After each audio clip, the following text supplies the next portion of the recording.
नमस्कार दोस्तों, स्वागत है आपका आपके अपने YouTube चैनल जीएस जीनियस में।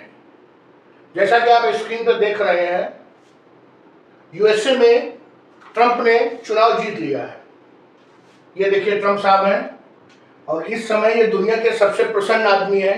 इनसे ज़्यादा खुश कोई नहीं है दुनिया में, क्योंकि ये इस देश के, जो कि दुनिया का सबसे शक्तिशाली देश कहा जा सकता है, वो इस देश के राष्ट्रपति बन गए हैं। और ये देखिए, ट्रंप साहब की हंसी देखते ही बन रही है। Make America great again, Donald Trump. ये इनका नारा था चुनाव में कि हम दोबारा से अमेरिका को महान बनाएंगे, क्योंकि न केवल अमेरिका की जनता बल्कि पूरे विश्व की जनता ये मानती थी कि जो इसके पहले के राष्ट्रपति थे जो बाइडेन, उनके कुछ फैसले ऐसे रहे जिन्होंने अमेरिका की हर जगह पर बड़े बड़े स्टेजेस पर किरकिरी कराई। तो इसीलिए इन्होंने ये नारा दिया था, make America great again, Donald Trump. चलिए, इस मुद्दे पर हम अपना लेक्चर शुरू करें उससे पहले आप लोगों से रिक्वेस्ट है कि अगर आप इस तरह के मुद्दों पे समय समय पर वीडियो चाहते हैं तो हमारे चैनल को सब्सक्राइब करिए। सब्सक्राइब करने से आपको हमारे जो वीडियो जैसे ही अपलोड करेंगे तुरंत आपके पास नोटिफिकेशन पहुंचेगा और आप उन्हें देख सकेंगे। तो आइए शुरू करते हैं। ये है डोनाल्ड ट्रंप जी, जिन्होंने यूएसए का चुनाव जीता है। इनकी उम्र इस समय 78 साल है और इन्होंने टोटल जो वहां के जो 538 वोट थे, इलेक्टोरल वोट।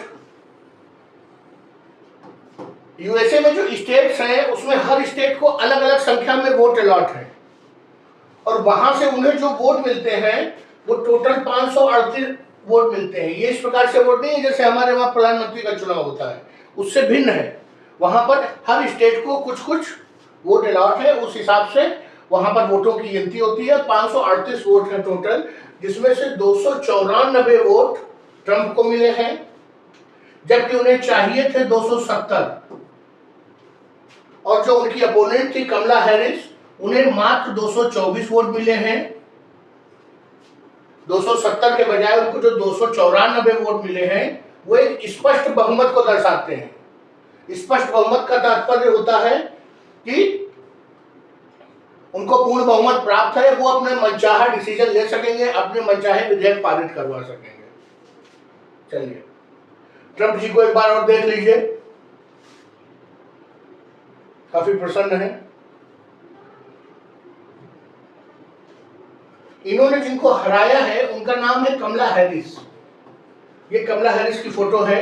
ये कह रही है भाई हमसे तो ना हो पाएगा, इन्होंने सरेंडर कर दिया। ये डेमोक्रेटिक पार्टी के कैंडिडेट थे और वो रिपब्लिकन थे। जब इसके पहले जब जो बाइडेन प्रेसिडेंट थे यूएसए के, उस समय ये वाइस प्रेसिडेंट थी। ये भारतीय मूल की है और पराजित हुई। आइए डोनाल्ड ट्रंप के बारे में पहले कुछ व्यक्तिगत रूप से जानते हैं। 1991 में इन्होंने अपनी पिता की जो कंपनी थी उसको टेक ओवर किया, मतलब संभाला, और उसका नाम बदलकर कर दिया ट्रंप ऑर्गेनाइजेशन। उसके बाद इन्होंने housing, resort, housing and commercial buildings, casino, golf course, इन सब में इन्वेस्टमेंट चालू किया। देखिए, सारे फायदे के सौदे हैं। ये पक्का बिजनेसमैन व्यक्ति है। Housing, buildings, casino, golf courses, सब जमीन से जुड़े हुए काम हैं। उसमें इन्होंने इन्वेस्टमेंट किया और उसके बाद फिर पीछे पलट के नहीं देखा। 2004 में ये कुछ मीडिया अट्रैक्टिंग भी पर्सनालिटी है, इनको मीडिया का हमेशा अट्रैक्शन चाहिए। इन्होंने टेलीविजन रियलिटी शो में भी भाग लिया। जैसे कि यहाँ पर बिग बॉस चलता है, वैसे वहां पर किसी एक टेलीविजन रियलिटी शो में भाग लिया। उसके बाद ये यूएसए के घर घर में जाने लगे, यूएसए में बहुत पॉपुलर हो गए। 1997 में इन्होंने एक चेक मॉडल और एथलीट इवाना जेलनिकोवा से शादी की और उसके बाद इनका डाइवोर्स भी हो गया। उससे इनके 3 बच्चे हुए, इवाना, डोनाल्ड जूनियर, इवाका और एरिक। उसके बाद फिर इन्होंने शादी की दोबारा। ये एक्ट्रेस और मॉडल थी मरला मेपल्स, उनसे इनकी एक बच्चा हुआ टिफनी। और इस समय फिर उनसे भी तलाक हो गया। और जो इस समय उनकी पत्नी है मेलेनिया, वो एक स्लोवेनियन मॉडल है जिनसे इनकी शादी हुई 2005 में। और इनसे इन्हें एक बच्चा है बायरन विलियम ट्रम्प। तो इस प्रकार 3 बच्चे पिछली पत्नी से, फिर एक बच्चा जो बीच में दूसरी शादी हुई और एक बच्चा इनसे, अर्थात इनके इस समय 5 बच्चे हैं और इनकी 3 शादियां हुई। 5 बच्चे मायने इसलिए रखते कि यूएसए की आबादी भारत की तरह बड़ी नहीं है, वहां पर अगर 5 बच्चे हुए भी तो कोई बहुत बड़ा इशू नहीं है। अब आइए बात करें जो इनका चुनाव था, उसमें इनको जो पॉपुलर वोट्स हैं जो, तो 7,16,33,021 पॉपुलर वोट्स इनको मिले और 6,68,02,204 वोट कमला हैरिस को मिले। अर्थात 51% पॉपुलर वोट ट्रंप को मिले और 47% पॉपुलर वोट कमला हैरिस को मिले। एक बार तो बीच में ऐसा लगने लगा था कि कमला हैरिस की जीतने की पूरी संभावना है और ट्रंप हार जाएंगे, लेकिन वो बंदा डटा रहा मैदान में और अंत में जीत के आया। इसके पहले भी 2016 में ये यूएसए के प्रेसिडेंट बने थे, अर्थात ये उनका दूसरा टर्म है। और जो 2016 में इन्होंने हराया था, उन्होंने 2016 में भी डेमोक्रेट पार्टी के जो फीमेल कैंडिडेट थी हिलेरी क्लिंटन, उनको हराया था। और इस बार भी डेमोक्रेटिक पार्टी की एक महिला उम्मीदवार कमला हैरिस को हराया। प्रश्न पूछा जाए कि अभी हाल ही में यूएसए के प्रेसिडेंट जो 2 बार बने हैं वो कौन थे, तो डोनाल्ड ट्रंप। और उन्होंने दोनों बार डेमोक्रेटिक पार्टी की महिला उम्मीदवारों को हराया। एक बार पहले बार हिलेरी क्लिंटन और इस बार कमला हैरिस। ये देखिए, ये उनकी जीत का ग्राफ कुछ इस प्रकार है। ये जितने भी ये जो लाल रंग के आपको स्टेट्स दिख रहे हैं, ये जितने भी लाल रंग के स्टेट्स दिख रहे हैं, ये सब डोनाल्ड ट्रंप ने जीते हैं। और ये जो ये स्टेट्स हैं, ये कमला हैरिस के जीते हुए हैं। चलिए आइए अगला देखते हैं। जो इस बार ये बनेंगे, ये यूएसए के इतिहास के 47वें राष्ट्रपति होंगे। इसके पहले जब 2017 से 2021 तक ये राष्ट्रपति थे, तब ये 45वें राष्ट्रपति थे। और बीच में जो 46वें राष्ट्रपति थे वो जो बाइडेन थे। जो बाइडेन थे रिपब्लिकन पार्टी। अब जो रिपब्लिकन पार्टी है, ये डोनाल्ड ट्रंप की जो पार्टी है, वो house of representatives as well as जो सीनेट है, दोनों में इसे बहुमत प्राप्त है। जो यूएसए में हाउस ऑफ रिप्रेजेंटेटिव है, ये लोकसभा के समान है। वहां पर जो लोकसभा जो आम जनता से चुनकर आए हुए लोग हैं, उन्हें हाउस ऑफ रिप्रेजेंटेटिव्स कहते हैं। और सीनेट को आप वहां राज्यसभा की तरह मान सकते हैं, जहां पर बड़े बड़े मूर्धन्य विद्वान लोग बैठते हैं। वहां पर ये याद रखिएगा, सीनेट और हाउस ऑफ रिप्रेजेंटेटिव होता है, जहां पर अब इनकी दोनों जगह पर इनका बहुमत है। और जब मोदी जी चुनाव लड़ते हैं तो भी यही सब इशू उठते हैं कि राज्यसभा में उनका बहुमत है, विधानसभा में भी हो जाए, विधानसभा में है, राज्यसभा में भी हो जाए। तो अगला पॉइंट देखते हैं। उम्मीद है कि 20 जनवरी 2025 को ये शपथ लेंगे राष्ट्रपति पद के लिए। वहां पर यह चलन है कि सभी राष्ट्रपति जो भी जीतते हैं वो 20 जनवरी 2025 को ही शपथ लेते हैं। लेकिन इस बार कुछ लोग कह रहे हैं कि शायद ये डेट बदल के 21 जनवरी हो जाए। वैसे ट्रंप साहब के साथ ये संभव भी है, क्योंकि वो परंपरागत कार्य नहीं करते हैं, उनके जो कार्य हैं वो भी आगे देखेंगे। चलिए आगे देखते हैं। ये बताइए, क्या ट्रंप साहब ही 2 बार राष्ट्रपति बने हैं यूएसए के? नहीं, इसके पहले ये ग्रोवर क्लीवलैंड ये भी राष्ट्रपति के 2 बार जो है अमेरिका के 2 बार राष्ट्रपति रहे हैं। 1885 से 1889 तक 22वें राष्ट्रपति के रूप में, और 1893 से 1897 के बीच 24वें राष्ट्रपति के रूप में रहे हैं।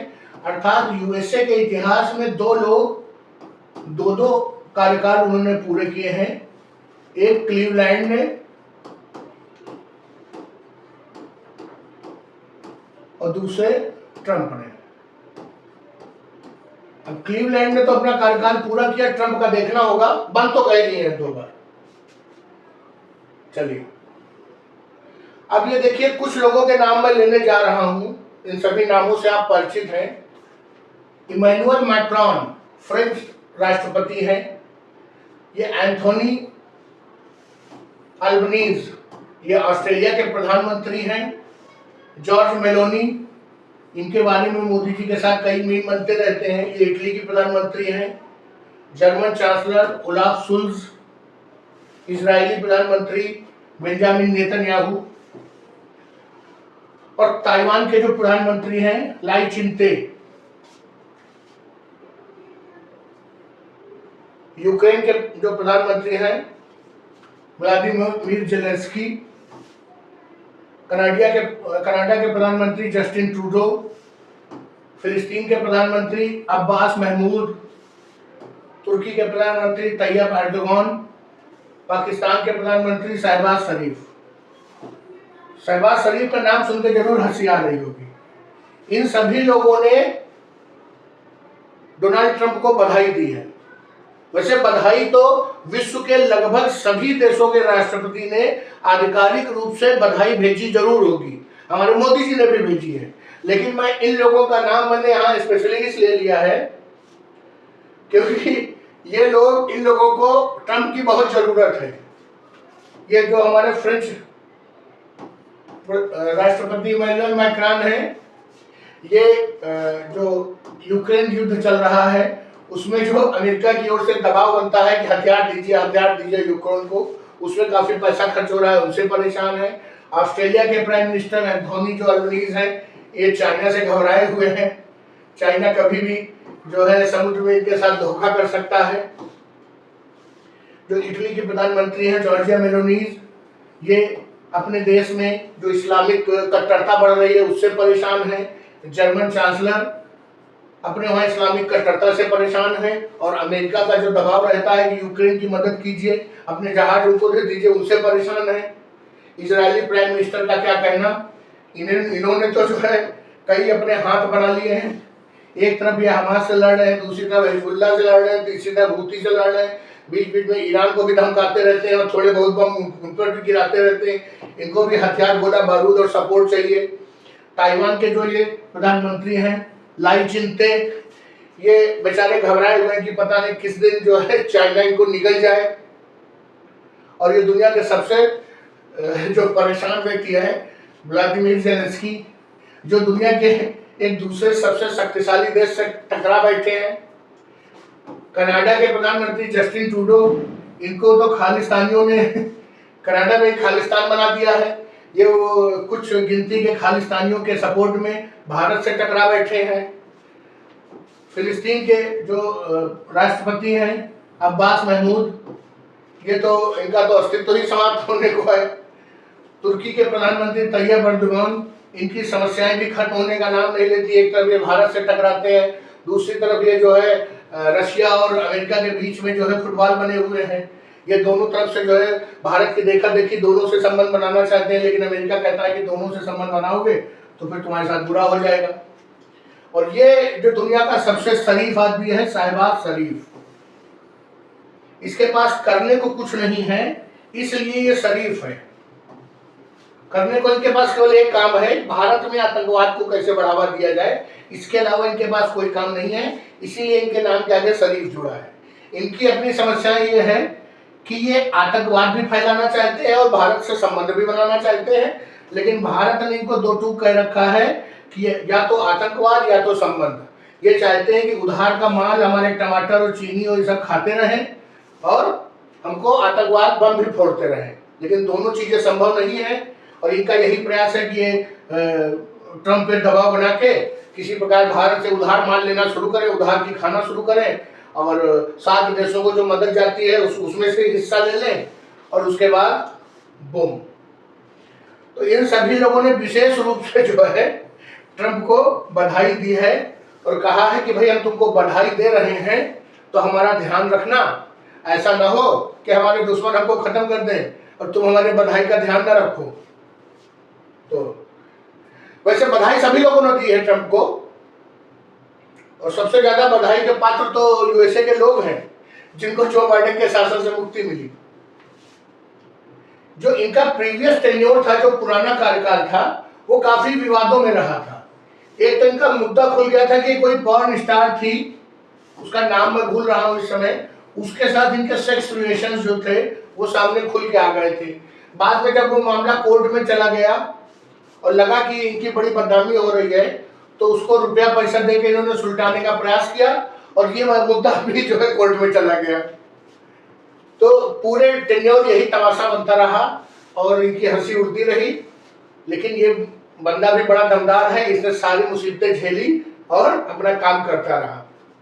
अभी जब इलेक्शन के प्रचार चल रहे थे तो जुलाई 2024 में एक गनमैन ने इनके ऊपर आक्रमण कर दिया था और गोली इनके कान से छू के निकल गई थी और एक चित्र था जिसमें इन्होंने अपने कान पकड़े हुए थे और खून गिर रहा था। और उसी के बाद इनको ऐसी सिंपैथी मिली कि फिर क्या कहने थे। कुछ लोगों का कहना है कि इन्होंने खुद अपने ऊपर आक्रमण करवाया था, नहीं तो कान पे ही गोली क्यों लगी, मत्थे में क्यों नहीं लगी। उसके बाद सितंबर 2024 में गोल्फ कोर्स में, फ्लोरिडा का एक गोल्फ कोर्स था, वहां पर इनके ऊपर एक हमले का प्रयास विफल हो गया था। कुछ लोगों ने कहा कि भैया जान है तो जहान है, चुनाव छोड़ दीजिए, लेकिन इसने कहा नहीं, मैं चुनाव लड़ूंगा। और अंत में फॉर्चून फेवर्स द ब्रेव, जो भाग्य है वो भी बहादुर लोगों का साथ देता है। और यहाँ पर यह कहावत पूरी तरह से चरितार्थ हो रही कि गोली और सारे ताने और सब कुछ बदनामी सहने के बाद भी बंदा मैदान में डटा रहा और अंत में सबसे पावरफुल देश का राष्ट्रपति बन ही गया दोबारा। इनकी जो पार्टी के एक और व्यक्ति हैं जेडी वेंस, ये उपराष्ट्रपति का चुनाव जीत गए हैं। ये हमारे लिए ट्रंप से भी ज्यादा महत्वपूर्ण है इनका जीतना, क्योंकि इनकी जो पत्नी है उषा चिलुकुरी वेंस, ये भारतीय मूल की हैं और आंध्र प्रदेश के वेस्ट गोदावरी डिस्ट्रिक्ट का जिला है, गोदावरी नदी के किनारे है, उसके ईस्ट साइड और वेस्ट साइड आंध्र प्रदेश में। ये वहां की मूलतः निवासी है। तो अब जो है हमारा जो भारतीयों की पहुंच है वो काफी अंदर तक हो चुकी है यूएसए में। इसके अलावा पिछली बार जो बाइडेन का शासनकाल था उसमें 5 लोग जो है चुन करके हाउस ऑफ रिप्रेजेंटेटिव में गए थे। इस बार बढ़कर वो संख्या 6 हो गई है। यूं तो 9 पर्सन ऑफ इंडियन ओरिजिन के जो है भारतीय मूल के 9 लोगों ने चुनाव लड़ा था, जिसमें से 6 लोग जीत गए। अर्थात पहले 5 के मुकाबले अब हमारा रिप्रेजेंटेशन यूएसए की सत्ता में 6 लोगों का हो गया है, जो भारतीयों के हितों को ध्यान में रखेंगे। जो भारतीय चुन के आते हैं हाउस ऑफ रिप्रेजेंटेटिव में, उनके लिए एक शब्द का इस्तेमाल होता है, समोसा कॉकस। याद रखिएगा, कभी प्रश्न आ जाए कि समोसा कॉकस क्या है, तो वे भारतीय मूल के लोग जो हाउस ऑफ रिप्रेजेंटेटिव में चुन के आते हैं उनको समोसा कॉकस कहते हैं। वैसे इसका कोई अर्थ नहीं है, लेकिन एक प्रकार से ये भेदभाव और चिढ़ाने वाली बात है, क्योंकि समोसा हमारे वहाँ का फास्ट फूड है, बहुत इम्पोर्टेंट, हर व्यक्ति खाता है, तो उस नाम से इनको समोसा काकस कहा जाता है। एक प्रकार से भेदभाव की बात है, लेकिन चलिए जो कहते हैं कहते रहे, हमें तो अपना काम करना है। अब ट्रंप के जीतने से भारत को क्या लाभ होगा और क्या हानि होगी, सबसे बड़ा मुद्दा ये है। कोई भी कहीं जीते कहीं हारे, हमें तो इससे मतलब है कि भारत को क्या लाभ होगा। तो भारत को पहला लाभ तो ट्रंप से ये होगा कि ट्रंप एक ऐसे व्यक्ति हैं जो चाइना को देखना नहीं चाहते हैं। तो पिछली बार भी उन्होंने ट्रेड वार किया था चाइना से, स्टील इंपोर्ट पर पूरी तरह से प्रतिबंध लगा दिया था और उस पर 200-250% इंपोर्ट ड्यूटी लगा दी थी, जिससे चाइना को आर्थिक रूप से बहुत नुकसान हुआ था। इन्होंने अपने चुनाव में भी अभी कई बार यह घोषणा की कि हमको चाइना फ्री ट्रेड चाहिए, ऐसा व्यापार हम करेंगे जिसमें चाइना के लिए कोई जगह नहीं है। तो दुश्मन का दुश्मन दोस्त होता है, तो हमारा दुश्मन चाइना, चाइना का दुश्मन अमेरिका, तो स्वाभाविक रूप से हम एक नेचुरल दोस्त बन गए, न चाहते हुए भी। अगर चाहे न चाहे हम अपने आप दोस्त बन जाएंगे। और अगर पूरे विश्व में चाइना से किसी को टकराना है तो उसे भारत की मदद तो चाहिए ही। भारत की मदद क्यों चाहिए?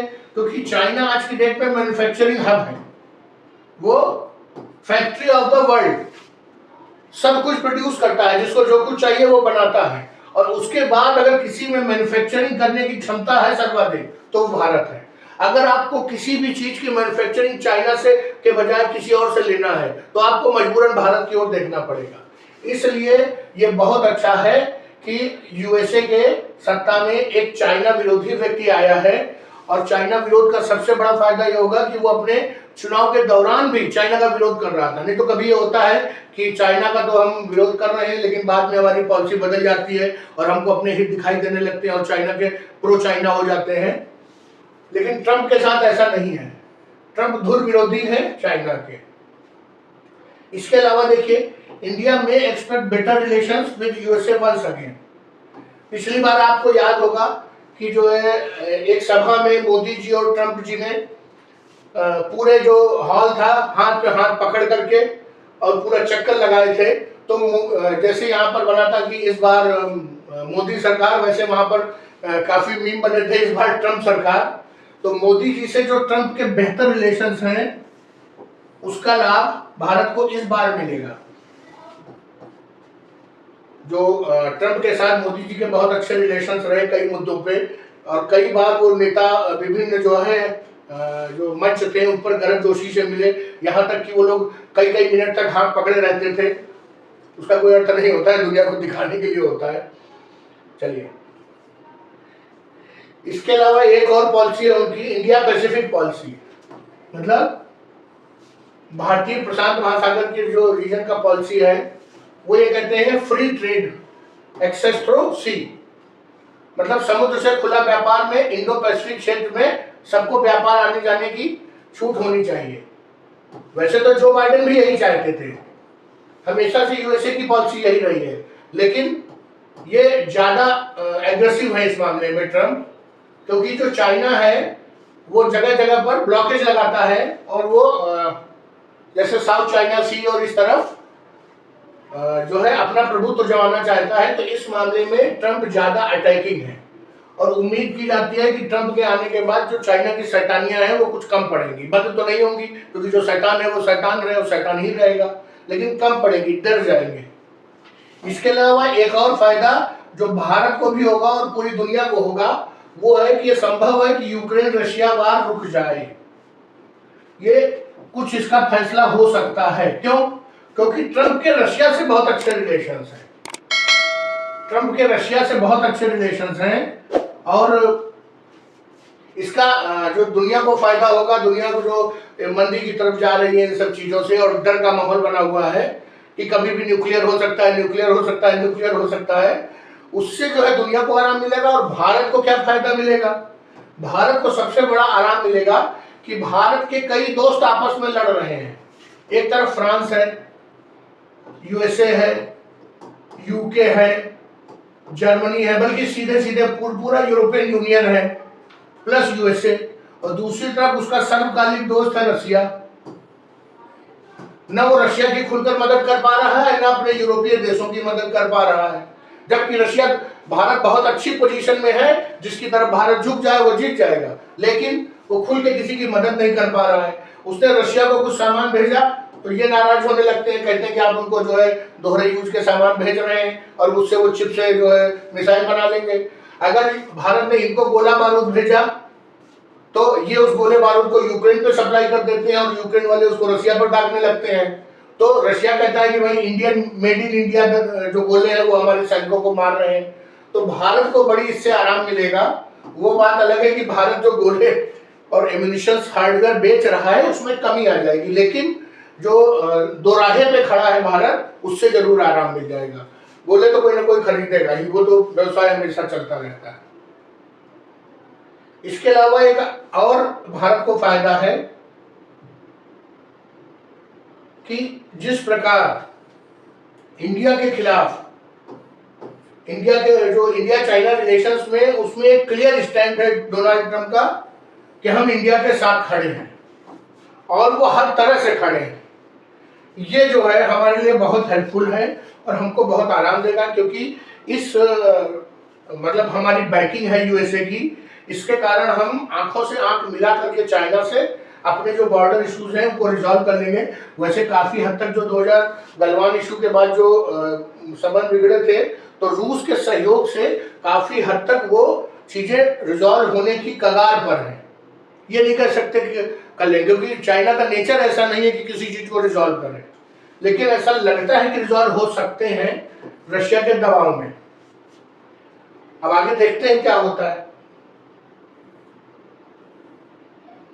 अब अगले है कि हमको इंडिया के सामने चैलेंज क्या है। ट्रंप के बनने से हर सिक्के के दो पहलू होते हैं, कहीं पर फायदा होगा तो कहीं नुकसान भी होगा, तो कुछ हमारे सामने चुनौतियां भी आ जाएंगी। जैसे जो ट्रंप साहब हैं वो एक राइट विंग के नेता है, प्रो यूएसए हैं। उनका कहना है कि कुछ भी हो जाए यूएसए का हित सर्वोपरि है। और बीच में सुनने में आया था यूएसए में भी काफी मात्रा में बेरोजगारी है और उस बेरोजगारी के लिए वे जिम्मेदार मानते हैं कि जो अवैध रूप से जो विदेशी नागरिक वहां रह रहे हैं उसमें काफी कुछ हमारे एशिया के मूल के हैं, चाइनीज हैं, अफ्रीकन्स हैं और काफी इस्लामिक देशों के लोग हैं जो इलीगली, जैसे कनाडा से कबूतरबाजी के नाम पे जो है जाते हैं कैंटर में भर के, और तरह तरह से मैक्सिको से काफी लोग जाते रहते हैं इलीगली, तो उनके बहुत खिलाफ है। उसमें बहुत बड़ी संख्या भारत की है और जब तब ये बयान आता रहता है कि इंडियंस के कारण यूएसए में बेरोजगारी है, क्योंकि जो इलीगल माइग्रेंट्स हैं वो कम पैसे में काम करने को तैयार हो जाते हैं और वो अमेरिका वासियों की नौकरियों को छीन लेते हैं। इसलिए इंडियंस के खिलाफ कभी कभी बीच बीच में माहौल बन जाता है। पर्टिकुलरली इंडियंस के खिलाफ नहीं बनता है, वो बनता है सभी इलीगल माइग्रेंट्स के खिलाफ, लेकिन उसमें संख्या ज्यादा निकलती है इंडियंस की, इसलिए वो अमेरिकन्स वर्सेस इलीगल इंडियंस हो जाता है। तो जो इलीगल इंडियंस के साथ साथ जो इंडियंस और वहां पर लीगली रह रहे हैं, जो वीजा लेकर हैं या ग्रीन कार्ड लेकर के रह रहे हैं, उनके खिलाफ भी हेट स्पीचेस और भेदभावपूर्ण घटनाएं, कहीं पर धक्का मुक्की, कहीं पर चाकूबाजी, इस तरह की घटनाएं हो जाती हैं। तो ये एक बहुत बड़ी चुनौती रहेगी, क्योंकि बीच बीच में ट्रंप साहब जब किसी मुद्दे पर फेल होंगे तो उनका एकमात्र उद्देश्य और एकमात्र प्रयास रहेगा कि अमेरिकन वर्सेस नॉन अमेरिकन के मुद्दे को हवा दे दी जाए, जिससे कि लोगों का ध्यान मूल मुद्दे से भटक के इधर आ जाए। दूसरा इश्यू जो भारत के साथ रहेगा वो इंपोर्ट ड्यूटी को लेकर रहेगा। भारत अपने जो हमारा व्यापार है, जो हमारी मैन्युफैक्चरिंग है, उस हिस्से को मजबूत करने के लिए, जो हमारा मैन्युफैक्चरिंग जो हिस्सा है उसको मजबूत करने के लिए विदेशी सामानों पे इंपोर्ट ड्यूटी लगाता है, जिसे हम आयात शुल्क कहते हैं। तो और यूएसए चाहता है कि वो भारत को बहुत सी चीजों में इंपोर्ट ड्यूटी से मुक्त कर देता है। यूएसए वो भारत को सपोर्ट करता है और सपोर्ट के लिए वो इंपोर्ट ड्यूटी से मुक्त कर देता है। इसका फायदा भारत के मैन्युफैक्चरर्स को ये मिलता है कि वे यूएसए की मार्केट में अपना सस्ता सामान भेज पाते हैं। वैसे ही यूएसए बदले में हमसे ये अपेक्षा करता है कि हम भी उसके द्वारा जो सामान वो दे सकता है हमें, उस पर हम कम इंपोर्ट ड्यूटी लगाएं, जिससे भारतीय बाजार में वो सामान भी बिक सके, उसे अच्छा बाजार मिल सके। मुझे याद है पिछली बार जब ट्रम्प साहब थे तो हार्ले डेविडसन एक मोटरसाइकिल आती है, बाइक आती है और पूरी दुनिया में बहुत पॉपुलर है, तो वो भारत में अपना बाजार बनाना चाहती थी और उस पर इतना ज़्यादा इंपोर्ट ड्यूटी लगाई गई कि वो वापस भाग गए। बाद में उन्होंने किसी दूसरी शायद हीरो कंपनी के साथ मिलकर के उसको रीलॉन्च किया बाइक को भारत में, लेकिन उस समय ये मुद्दा राष्ट्रपति स्तर तक का मुद्दा हो गया था कि अमेरिका की जो एक कंपनी है उस पर इतनी इंपोर्ट ड्यूटी लगाई कि वो बाजार में स्टैंड नहीं कर पाई। इसके अलावा ट्रम्प के साथ एक इशू और है कि वो कहते हैं कि हम बाहरी लोगों को वीजा में कटौती करेंगे, हम पढ़ने वाले छात्रों में कटौती करेंगे, हम नौकरी के लिए जो वीजा दिया जाता है उसमें कटौती करेंगे। हालांकि वो कटौती केवल भारतीयों के लिए नहीं है, वो सभी के लिए कटौती करते हैं, लेकिन बहुत बड़ी संख्या में हमारे भारतीय छात्र छात्राएं अमेरिका में हायर एजुकेशन की डिग्रियां लेने जाते हैं और स्पेशली जो कंप्यूटर के क्षेत्र में और ये फिनटेक के क्षेत्र में बहुत से लोग वहां पर नौकरी करने जाते हैं। अमेरिकन कंपनीज इंडियंस को हायर करती हैं, उसमें कमी हो जाएगी। उसमें कमी का प्रभाव ये होगा कि वो सभी लोग भारत में रोजगार ढूंढेंगे और जब जो सप्लाई ज्यादा हो जाती है और डिमांड कम होती है मार्केट में, तो उसका प्रभाव ये पड़ता है कि एवरेज सैलरी में कमी आती है। एवरेज सैलरी में कमी आने से अंततः भारतीयों का नुकसान होगा, चाहे वो यहाँ पर रहकर नौकरी करने वाले भारतीय हो या यूएसए जाकर के नौकरी करने की इच्छा करने वाले। और एक इशू और चैलेंज है भारत के सामने कि ट्रम्प जो है ईरान के बहुत बड़े विरोधी है। ऐसा मानना है कि वो शैतान देश है। उन्होंने कई बार कहा है कि दुनिया के दो सबसे शैतान देश हैं, ईरान एक नॉर्थ कोरिया, और इनको समाप्त कर देना चाहिए। अभी मुझे याद है कि कुछ समय पहले जब ये इजराइल और ईरान का वार शुरू हुआ था तो कई बार ट्रम्प ने कहा कि ईरान पर न्यूक्लियर पावर छोड़ देना चाहिए, मिसाइल डाल देना चाहिए, न्यूक्लियर हमला कर देना चाहिए, लेकिन उससे नुकसान भारत को होगा। इजराइल और ईरान दोनों के साथ भारत के हित जुड़े हुए हैं। इजराइल के साथ क्या हित जुड़ा हुआ है कि एक हमारा बहुत बड़ा मिलिट्री हार्डवेयर का साझेदार है, हम कई चीजें मिलकर बनाते हैं जैसे ड्रोन, और इसके अलावा हम बहुत सी चीजें इजराइल से खरीदते हैं, देखिए जैसे कि मिसाइल्स हैं, डिफेंस सिस्टम्स हैं, और वो भी हमसे काफी चीजें खरीदते हैं। वहीं दूसरी ओर ईरान हमारे लिए जरूरी इसलिए है कि हमको पाकिस्तान को साधना है, तो हम चाबहार बंदरगाह हमने डेवलप किया है ग्वादर के खिलाफ। ग्वादर, पाकिस्तान ने चाइना को ग्वादर का एक्सेस दिया, तो ईरान से हमने बहुत सारा इन्वेस्टमेंट करके चाबहार पे अपना प्रभुत्व बनाया, जिससे हम चाइना को ग्वादर पे काउंटर कर सकें। नहीं तो उम्मीद थी कि जो हमारा तेल आता है उस रूट पे चाइना का प्रभुत्व हो जाएगा, तो वो कभी भी यहाँ पे ब्लॉकेज लगा सकते हैं। तो हमने चाबहार पे इन्वेस्ट किया, और ईरान के हमारे संबंध आज के नहीं हैं, लाखों वर्षों के हैं, हजारों वर्षों के। जिस समय सभ्यताओं का डेवलपमेंट हो रहा था उस समय हमारा उनसे व्यापार चलता था। और अब मैं आपको एक चीज और बता दूं कि जो वहां के सबसे बड़े धर्मगुरु हैं, खमेनेई नाम सुना होगा आपने, एक सफेद दाढ़ी वाला व्यक्ति, हमेशा ईरान का जब भी पिक्चर आती है तो सामने आते हैं, वो भी भारतीय मूल के हैं। वो उत्तर प्रदेश में एक जगह है, जिला है बाराबंकी, वहां के उनके दादा रहने वाले थे, और वो जो है कभी बहुत साल पहले हज करने गए, उसके बाद वो भारत न लौटकर ईरान चले गए, और उन्हीं की ये तीसरी पीढ़ी है जो वहां के सबसे बड़े धर्मगुरु बन चुके हैं आज। तो भारत और ईरान के संबंध भी बहुत व्यापक और कई दर्जे ऊंचे हैं। अगर ये ट्रम्प महोदय की कृपा से इजराइल और ईरान का वार और भड़कता है, वैसे तो ये इजराइल और हमास का वार है, लेकिन हमास इनका एक जो है केवल ईरान का एक प्रॉक्सी है, वास्तव में ईरान से ही युद्ध चल रहा है। तो अगर ये और भड़कता है आगे तो भारत के लिए मुश्किलें खड़ी हो जाएंगी। वो ईरान को छोड़ना पड़ेगा या इजराइल को छोड़ना पड़ेगा। भारत कब तक दोनों को हाथ थामे रहेगा ये कह नहीं सकते। तो ये सभी चुनौतियां हैं भारत के सामने, लेकिन हमारे पास अभी तो जयशंकर जी हैं, मोदी जी हैं, कुछ ना कुछ हल निकाल ही लेंगे। आगे की बता नहीं सकते, भविष्य के गर्त में क्या छुपा है। तो चलिए, इस लेक्चर को यही समाप्त करते हैं। डोनाल्ड ट्रंप जी को जीएस जीनियस परिवार की ओर से राष्ट्रपति बनने के लिए बधाई और सभी अमेरिका के निवासियों को उनके नए राष्ट्रपति के चुनने के लिए बधाई। ईश्वर करे जिन उम्मीदों के साथ उन्होंने डोनाल्ड ट्रंप जी को चुना है वो सभी उम्मीदें पूरी हों और भारत से उनके संबंध बने रहें। लेक्चर को यही समाप्त करता हूं।